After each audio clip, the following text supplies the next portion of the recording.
Then there's the discussion that we wanted to put out there with you all about gate fees. First, with respect to Power League, as you know, we host Power League at a myriad of locations.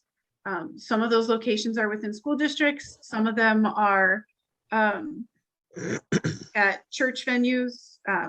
Others are at the facilities, Field House, Dakine, Puyallup Junior Sunrise Courts. So we have a variety of different things happening with respect to responsibilities. And it has come to our attention, or a request has come into the office to entertain allowing an entry fee, so a gate fee, be charged by all attendees at Power League. And we would love to hear your thoughts on that. Please don't everybody start screaming at once. Paul, I have a question. Yeah. Does that mean you would lessen how much you give per court by the region because we now take gates? Because before it's always been you paid a certain amount because we didn't take gate. And so that would be one of my questions to start. And then the other question would be, would you be putting a cap on what that looks like for all of them? And would you also, my third question would be, because then a lot more people are going to want to host Power Leagues at schools or wherever. So what does that look like for those who have facilities? Okay. Dragon, do you want to address or do you want me to? Because I can answer all three based on our previous conversations. No, I cannot. We would not be changing what we're paying per court. That would remain the same. The cap of a Sorry, gate Paula. fee, $5, right? Yes, we've talked about the gate fee being anywhere from $3 to $5 per day. Obviously, would have a children 12 and under or something like that would not be charged. Same thing with seniors for grandma and grandpa. And Paula, what was the third one? I'm sorry. The school district hosting. And that's where we had talked about Dragon, because we do have some issues there. We affirmed last year that we are committed first and foremost to keeping the private facilities solvent. I know some of you that maybe use schools might not like that, but we feel that the people that do have private facilities have invested quite a bit, and it's to the benefit of all of us in the region that we make sure they are supported and that they stay solvent. So the private facilities will once again be given priority access. After that, I was pretty good last year again, not pretty good. I was fair to everyone, taking into account location, quality of facility, as well as quality of the host to host. So I don't think anything will change in that respect. And I hope that answers Paula's questions. Yes, it does. Thank you. And I then think it's a game changer then. I think it's a game changer for anybody because there's always extra. There's still not enough facilities in the region to hold everything typically. So I think it's still important. And I think that would be a good benefit for everybody and who wanted to host, because even right now, the reason people don't use even and run too many tournaments, even at schools, oftentimes is because they can't make enough other than it doesn't worth the $100 that they would make from the costs. But now with the gate and basketball charges, we had a tournament here, 130, teams of basketball, and they charge $10 per day per person, which is insane. And that's just average. So I think it will be 3 to 5 is also reasonable, especially since, schools are minimum of $6 to $7. So, I mean, I think that's reasonable. That's just, thank you for answering my questions. Back there too, Paula and Dragon and Cindy. Columbia Empire Region's been charging a gate for Power League for how many years? Yep. Ever. Ever, right? Yeah, when we host that event in Centralia and teams from Oregon play in our tournament and we don't charge a gate, they're like, really? because they're so used to having to pay a gate at the tournaments that they play in.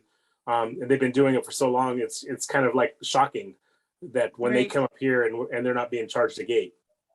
Yeah, and one of the reasons, like this year, you didn't see Kitsap Pavilion on the offering as a host site at all, is because they jacked up the price to a level where if we hosted there, if OP hosted there, we would have lost money. Gate fee would probably help us there. The one thing for those of you that might be hosting at a school that you need to check with your school ahead of time is if it changes the cost to you. I know as Robin Williams can attest at her school, if you're charging a gate fee, what they charge her for rental gets jacked up big time.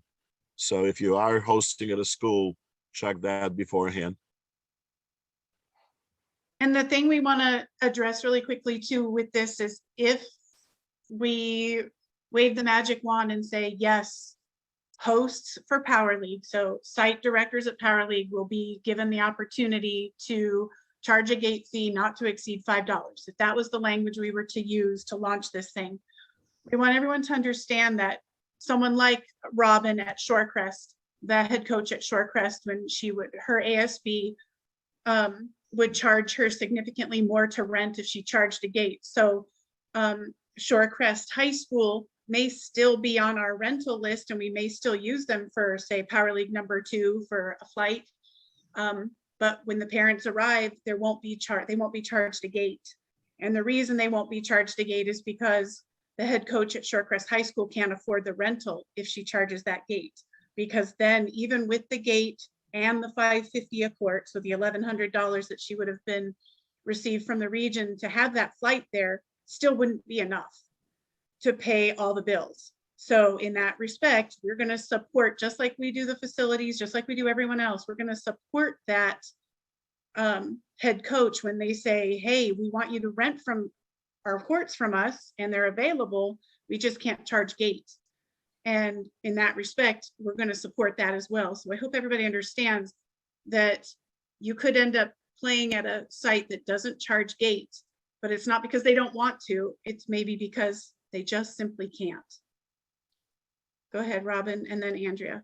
And let me put it in perspective. So when we fill out our requests as the head coach, at least for Shoreline School District, we have to put whether we are charging a gate fee or not.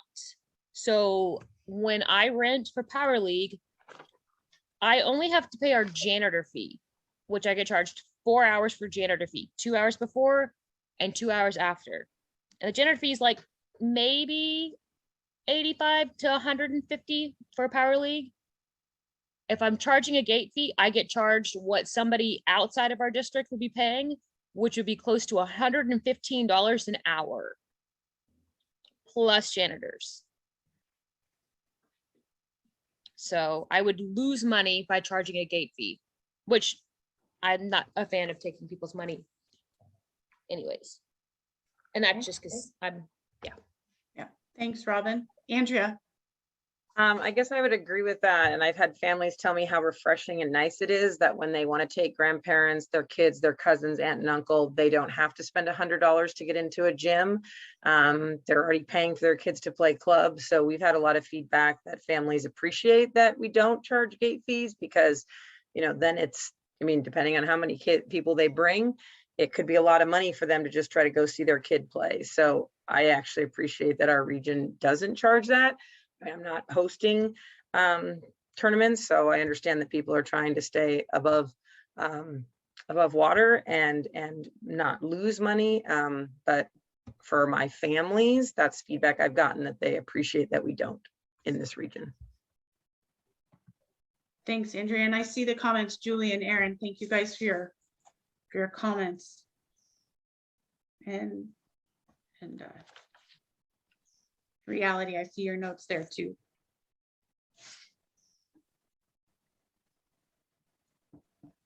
So one of the discussion topics then would be to limit senior citizens, so 65 and older is a no charge, and children under 5. There did some, we tossed out children under 12. So when we put this out to you guys to get your feedback, we'll include some of those possible finer details, and you guys can give us some opinion on that too, if that works for everyone, especially For those of you that have written notes in the chat, we are reading them and we Yeah. hear them, and trust me, living and coaching in the Kitsap Peninsula, travel is not inexpensive for us as well. So we hear you.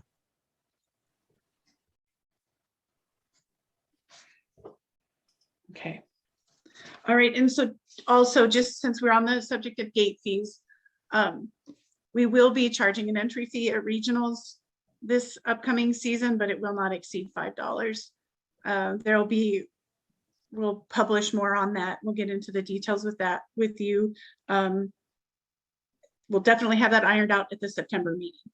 Okay, so we'll be able to tell you how we're going to affect that and make that work in September.